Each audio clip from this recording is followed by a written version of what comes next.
This is a deep field image taken by JWST.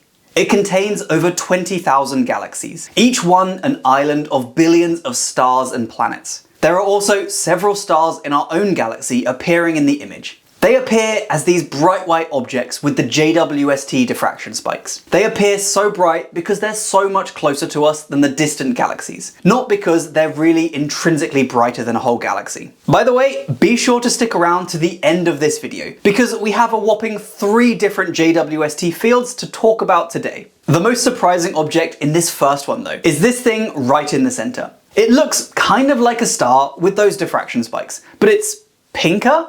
And it's a little smaller looking than the stars as well. This is because it isn't a star, but rather it's an object we call a quasar. Specifically, this one is called J0100 plus 2802, but I'll just be referring to it as the quasar from now on. It looked pink because it's so distant and it's moving away from us. So its light is being stretched by its motion and by the expansion of the universe, causing its wavelength to get longer and appear redder to us. The quasar is a supermassive black hole. So it does feel kind of odd that not only can we see it, but it's bright enough to have the diffraction spikes here, which are only found around incredibly bright objects. The black hole itself is completely black and invisible to us, but it has gathered an enormous amount of matter around it. This matter, mostly gas and space dust, ends up in a disk around the black hole, rotating very fast. This is called an accretion disk, and as the material speeds around the black hole, some of it falls into the black hole. The particles are all bumping into each other at very high speed and in high energy collisions. This causes all of the matter to heat up to huge temperatures, and this makes it glow very brightly. In fact, it's glowing brighter than an entire galaxy, and here it shines as a beacon in the center of the image. The galaxies around it here are some of the oldest ever observed, and were fully formed by just 900 million years after the Big Bang. The researchers that took this image have been using them to try to understand the evolution of the universe from the earliest epoch to about 1 billion years after the Big Bang. You see, in the early days of the universe, the gas between stars made the universe completely opaque, and the starlight couldn't penetrate through the gas and it couldn't travel very far at all. However, by about 1 billion years after the Big Bang, the universe was transparent. Light could now stream freely through the universe.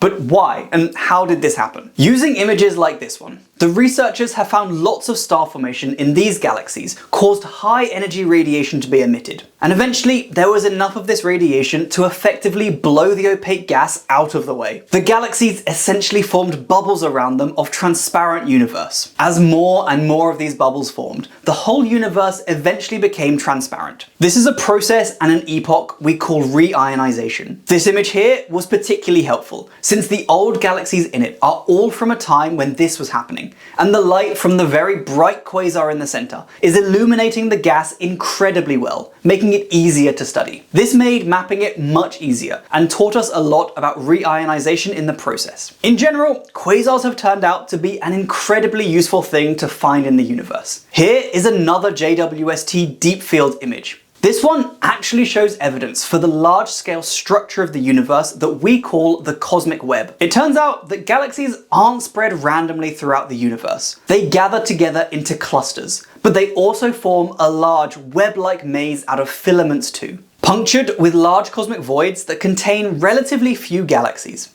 This is evident in this image. Maybe not at first. The galaxies do look fairly evenly spread out, if I'm honest. But remember, we're seeing galaxies here through all of time as well. Some of them are much closer to us and much younger than others. What we can do is highlight some of the galaxies that are all at one distance from us, or one redshift. Then things become more interesting. These 10 circled galaxies here existed just 830 million years after the Big Bang, and they form a 3 million light year long filament-like structure. Eventually, this filament will likely go on to form a massive galaxy cluster, but here it's visible as a strand of the cosmic web. They're also anchored together by this bright object here, another bright quasar shining in Webb's image of the cosmic web. If we could just look at the universe as it was 830 million years after the Big Bang, a slice in time, this image would pretty much just contain those galaxies, and the strand-like arrangement they have would be even more apparent and obvious to us.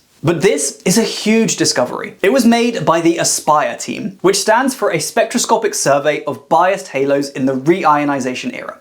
I know, a classic astronomy backronym. What they're doing though is incredible. In total, they're going to study 25 quasars to understand the cosmic environment of the early universe. I just want to say thanks to the team for giving us this awesome image, and I can't wait to see more from them. The third deep field we can look at here is absolutely huge. It's a giant mosaic of separate images that combine to form a landscape containing well over 100,000 galaxies. There are so many beautiful galaxies to be found here, but the most surprising ones are the faint smudges here. JWST has imaged some of the most distant galaxies ever found, which existed just 580 million years after the Big Bang. At this point, the universe was about 24 million times younger than it is now. This is the first telescope capable of imaging these ancient galaxies, and it even took spectra of some of them too, which were used to get a precise age for those galaxies. As well as this, within the image is the new record holder for the most distant active black hole ever seen. The galaxy it lives in is called Sears 1019, named after the program that's taking these images, Sears. And this is how it looked only 570 million years after the Big Bang. It's remarkable not only for how ancient and distant it is, but also for how small it is. The black hole has a mass of about 9 million times the mass of our sun. While this is quite a lot, it's way less than other black holes that existed at the same time, which often weighed more than 1 billion solar masses. This little black hole is eating enough from its accretion disk that we can see it glowing in its galaxy. And here's how it compares to other black holes that we know of. There are 2 other black holes found in the Sears image too.